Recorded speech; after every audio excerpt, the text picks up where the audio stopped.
حضرت نوح علیہ السلام کا ایک قصہ سنیے۔ قرآن کریم کے اس واقعے سے ہمیں یہ سبق ملتا ہے کہ قوم نوح اللہ کی نافرمانیوں کی وجہ سے غرق ہو گئی، اس لیے ہمیں اپنی اور آنے والے نسلوں کی خیریت و بقا کے لیے اللہ اور اس کے رسول کی نافرمانیوں سے بچنا چاہیے۔ حضرت نوح علیہ السلام 950 برس تک اپنی قوم کو خدا کا پیغام سناتے رہے، مگر ان کی بدنصیب قوم ایمان نہیں لائی، بلکہ طرح طرح کی اذیتوں اور تکلیفوں سے آپ کو ستاتی رہی۔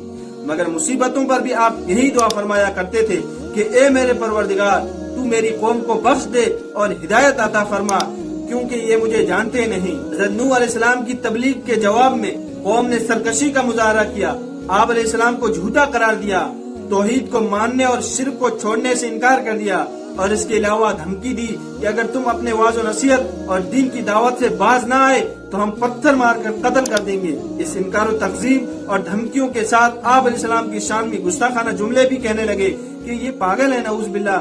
یہاں تک کہ ایک دن یہ وحی نازل ہو گئی کہ اے نوح، اب تک جو لوگ مومن ہو چکے ہیں ان کے سوا اور دوسرے لوگ کبھی ہرگز ایمان نہیں لائیں گے۔ اس کے بعد آپ اپنی قوم کے ایمان لانے سے نا امید ہو گئے۔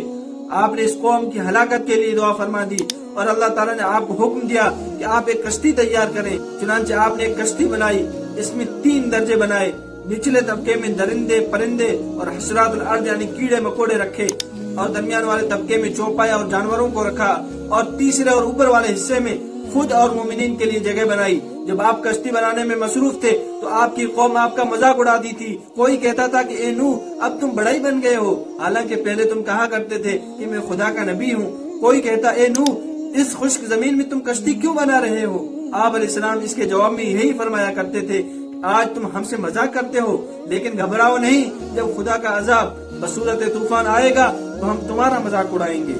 ان کی قوم پر عذاب نازل ہونے اور ان کی ہلاکت کا وقت آ گیا۔ اللہ تعالیٰ نے حضرت نوح علیہ السلام سے اس عذاب کے نازل ہونے کی علامت یہ بیان فرمائی تھی کہ جب تم تندور میں سے پانی جوش مارتا دیکھو تو سمجھ لینا کہ عذاب نازل ہونے کا وقت آ چکا ہے۔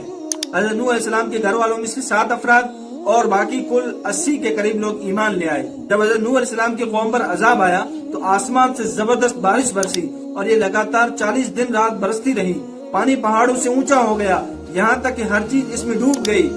حضرت نوح علیہ السلام کا ایک بیٹا اور بیوی کافرہ تھی، یہ بھی اس طوفان میں غرق ہو گئے۔ اللہ پاک ہمیں اپنے آقا صلی اللہ علیہ وسلم کی تعلیمات کے مطابق زندگی بسر کرنے کی توفیق عطا فرمائے، آمین یا رب العالمین۔